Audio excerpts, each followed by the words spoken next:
শ্যামের হুমকির পর আয়ুষের মুখে বিস্ফোরক সত্য প্রকাশ্যে আসে। আর কুসুমকে সবার সামনে চড় মেরে বাড়ি থেকে বের করে দেওয়ার নির্দেশ দেন ইন্দ্রাণী গাঙ্গুলি। অন্যদিকে একে একে প্রকাশ্যে চলে আসে এমন এক সত্য, যা শুনে ভেঙে পড়েন ইন্দ্রাণী গাঙ্গুলি। আমরা এমনটাই দেখতে পারব আজকের পর্বে। বিস্তারিত জানতে ভিডিওটি দেখতে থাকুন। গল্পের শুরুতেই দেখা যায় ইন্দ্রাণী গাঙ্গুলির রাগ যেন আর কোনোভাবেই থামছে না। তিনি শ্যামকে লাঠি দিয়ে মারতে থাকেন। শ্রীতমা বারবার অনুরোধ করে তাকে থামাতে বললেও ইন্দ্রাণী স্পষ্ট জানিয়ে দেন তার বাড়িতে কোনো মেয়ের ওপর অত্যাচার তিনি কোনোদিনও সহ্য করবেন না। ঠিক তখনই পুলিশ এসে পৌঁছায়। আজুশ আর ঈশান পুলিশ অফিসারের হাতে সমস্ত প্রমাণ তুলে দেয়। এরপর ইন্দ্রাণী গাঙ্গুলি অফিসারকে কড়া নির্দেশ দেন যেন শ্যাম আর তার বোন কোনো দিনও এই বাড়ির দিকে ফিরে তাকাতে না পারে। কিন্তু পুলিশের হাতে ধরা পড়েও শ্যাম শেষবারের মতো ইন্দ্রাণী গাঙ্গুলিকে ভয়ঙ্কর হুমকি দিয়ে বলে সে আবার ফিরে আসবে এবং সবকিছু ধ্বংস করে দেবে। এরপর দেখা যায় ইন্দ্রাণী গাঙ্গুলি আবার বিয়ের আয়োজন শুরু করতে চান। তার বিশ্বাস এবার আর কোনো বাধা নেই। কিন্তু ঠিক সেই সময় ইন্দ্রাণীর দাদা এমন এক সত্য সামনে আনেন যা শুনে সবাই হতবাক হয়ে যায়। তিনি জানিয়ে দেন যাকে ইন্দ্রাণী নিজের বড় ছেলের বউ করতে চাইছেন সে আসলে আজুশের সত্যিকারের স্ত্রী নয়। কথাটা শেষ হতেই আজুশ ধীরে ধীরে কুসুমের পাশে গিয়ে দাঁড়ায় এবং জানিয়ে দেয় কুসুম এখন শুধু কুসুম সরকার নেয়, সে কুসুম আজুষ্মান গাঙ্গুলি, তার বৈধ স্ত্রী এবং এই গাঙ্গুলি বাড়ির বড় বউ। কথাটা শুনে ইন্দ্রাণী প্রথমে বিশ্বাসই করতে পারেন না। তিনি ভাবতে থাকেন আজুশ হয়তো মজা করছে। কিন্তু আজুশ পরিষ্কার জানিয়ে দেয় এটা কোনো মজা নেই। তারা একে অপরকে ভালোবাসে এবং অনেক আগেই বিয়ে করেছে। শুধু তাই নয়, সেই বিয়েতে ইন্দ্রাণী গাঙ্গুলির আশীর্বাদও ছিল, যদিও তিনি সেটা বুঝতে পারেননি। এরপর আজুশ জানায় গণবিবাহের অনুষ্ঠানে সবার সঙ্গে সেও কুসুমকে বিয়ে করেছিল। এই কথা শুনে উপস্থিত প্রত্যেকেই স্তব্ধ হয়ে যায়। অন্যদিকে দেখা যায় ইন্দ্রাণীর সমস্ত রাগ এবার গিয়ে পড়ে শঙ্করের উপর। তিনি জানতে চান শঙ্কর কি এই বিয়ের কথা জানত। কান্নায় ভেঙে পড়ে শঙ্কর। সে জানায় বিয়ের কথা সে জানত, কিন্তু কখনো ভাবেনি যে ইন্দ্রাণীর অজান্তে সবকিছু হচ্ছে। তাকে বলা হয়েছিল এই বিয়েতে ইন্দ্রাণীর সম্মতি রয়েছে, তাই সে নিজের মেয়ের কন্যাদান করেছিল। কিন্তু ইন্দ্রাণী কোনো কথাই শুনতে রাজি নন।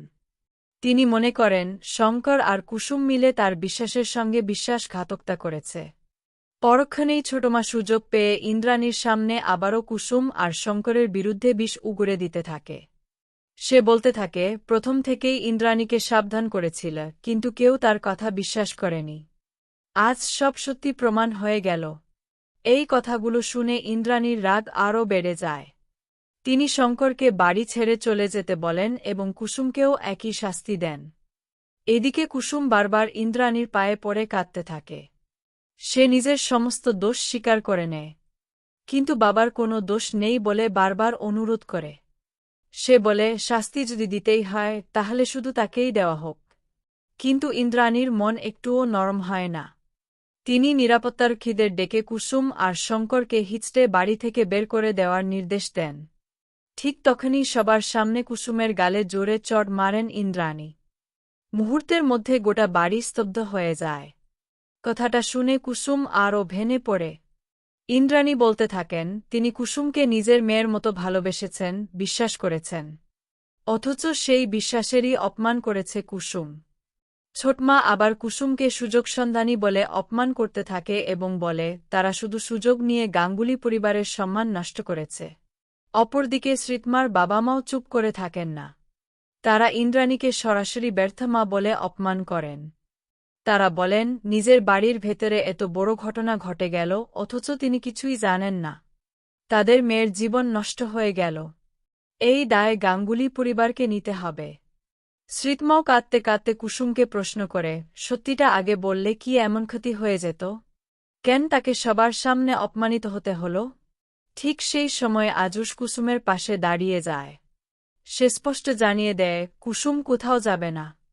যদি কুসুমকে এই বাড়ি থেকে বের করে দেওয়া হয় তাহলে সেও সেটা মেনে নেবে না। শ্যামাকে মনে করিয়ে দেয় কিছুক্ষণ আগেই তিনি বলেছিলেন এই বাড়িতে কোনো মেয়ের ওপর অত্যাচার হয় না। তাহলে আজ কুসুমের সঙ্গে এমন আচরণ কেন? ইন্দ্রাণী রাগে ফেটে পড়লেও আজুস থামে না। সে জানায় এই বিয়ের সিদ্ধান্ত শুধু কুসুমের ছিল না, তার নিজেরও ছিল। তাই শুধু কুসুমকে দোষ দিয়ে কোনো লাভ নেই। এরপর আজুস আরও বড়সত্যি সামনে আনে।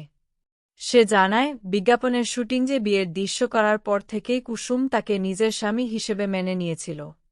প্রতিদিন স্মৃতিতে সিঁদুর পড়েছে, কিন্তু কোনোদিন তার কাছে কোনো দাবি করেনি। এমনকি নিজের ভালোবাসার কথাও কাউকে বলেনি। আজ যখন সব সত্যি সামনে এসেছে, তখন সে আর কুসুমকে একাই এই সম্পর্কের বোঝা বইতে দেবে না। এবার থেকে স্বামী হিসেবে নিজের সমস্ত দায়িত্ব সে পালন করবে।